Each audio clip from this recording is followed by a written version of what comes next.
Do you know the highest win rate move for black here? Surprisingly, it is not knight to c6, it's actually a counterattack with pawn to d5 known as the Elephant Gambit. And if you're tired of all sorts of right liver attacks, gambits and traps from your opponent, you can turn things around and become an attacker yourself. I'm Grandmaster Igor Smirnov, let's go ahead and get started. In most cases your opponents are going to capture this pawn, sometimes the other one. We'll talk about both options. If they take this pawn, you don't recapture, you keep attacking with pawn e4 and you keep challenging them.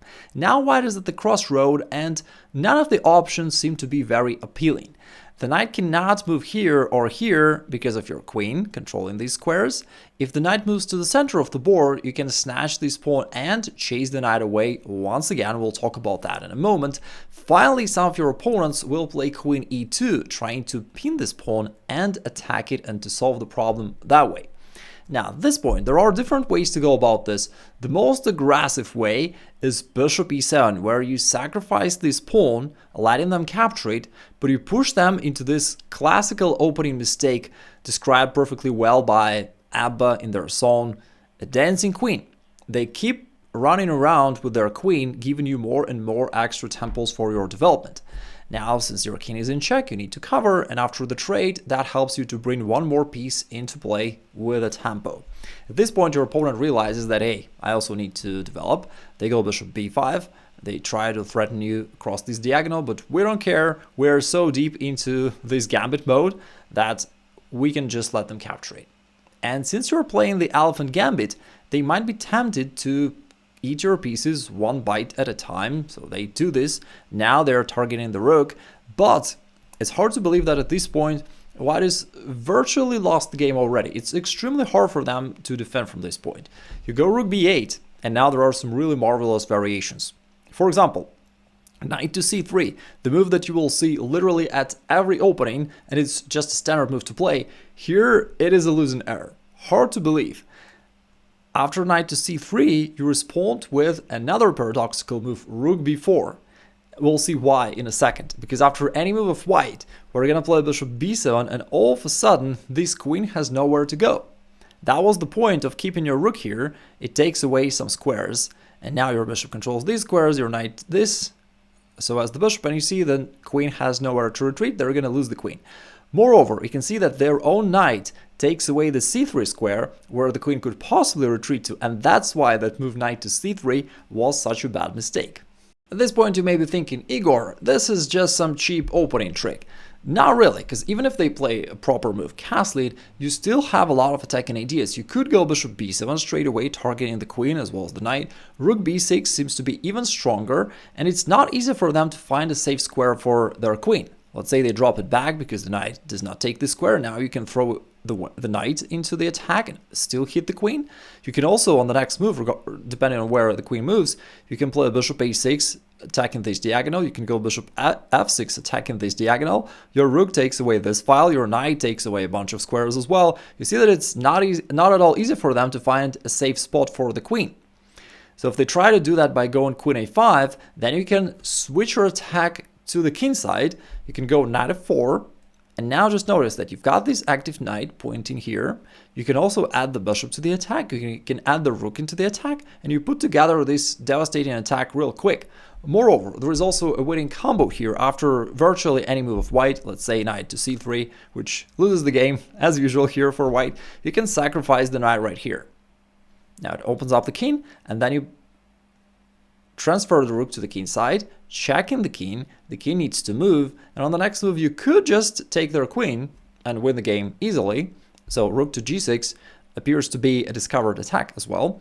But now if you want to humiliate your opponent totally, instead of capturing the queen, you can go bishop b7, because they have no defense across this diagonal. So for instance, if they capture a queen, that's bishop takes f3, checkmate.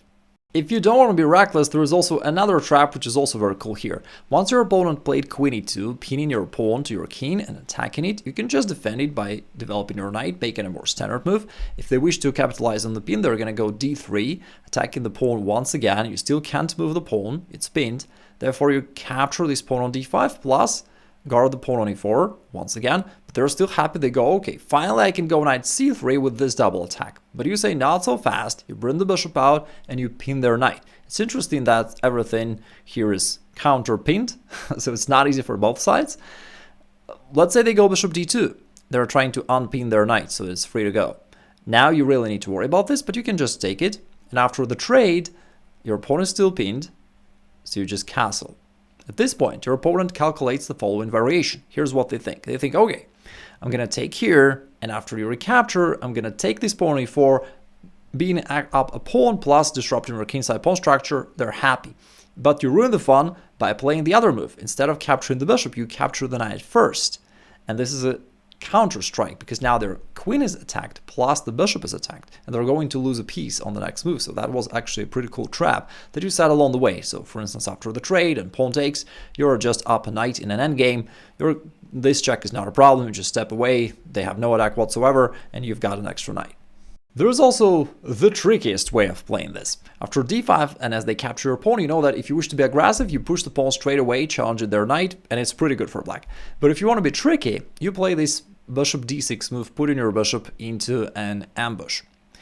After knight c3, just developing their knight, also guarding this pawn. Here they'll usually play bishop c4, also bring the bishop out, as well as guarding this pawn for the second time. You then play pawn e4, and this knight needs to move somewhere. Of course, they don't want to undevelop it and blockade their castling, therefore they'll pick between knight to d4 or knight here. They're going to struggle in both cases. Let's say they go here, to the center.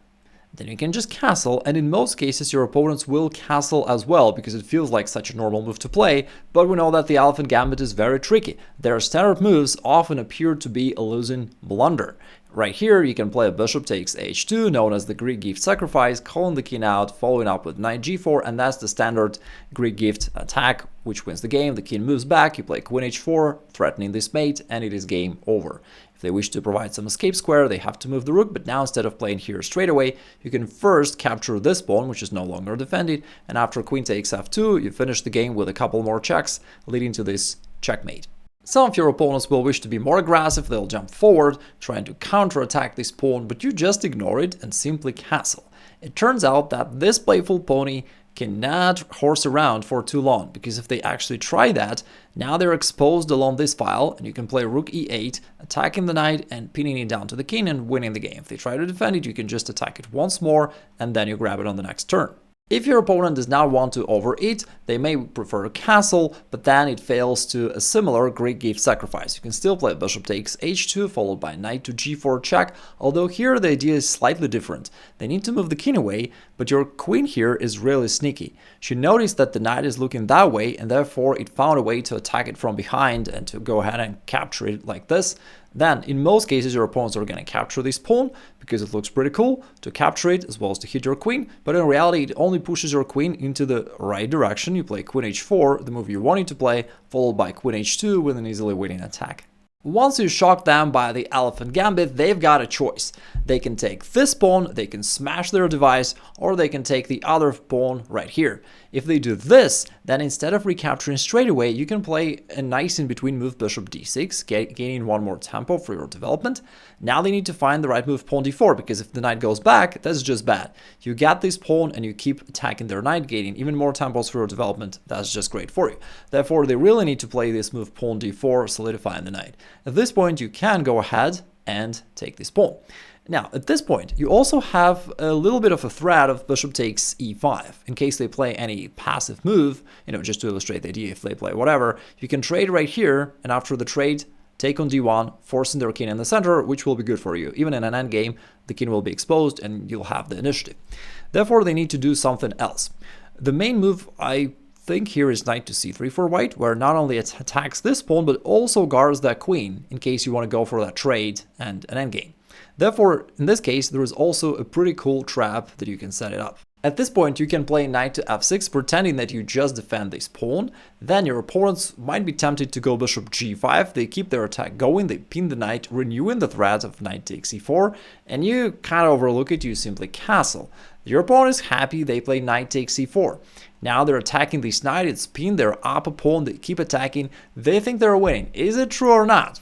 Just think about it. Let this be a puzzle of the day.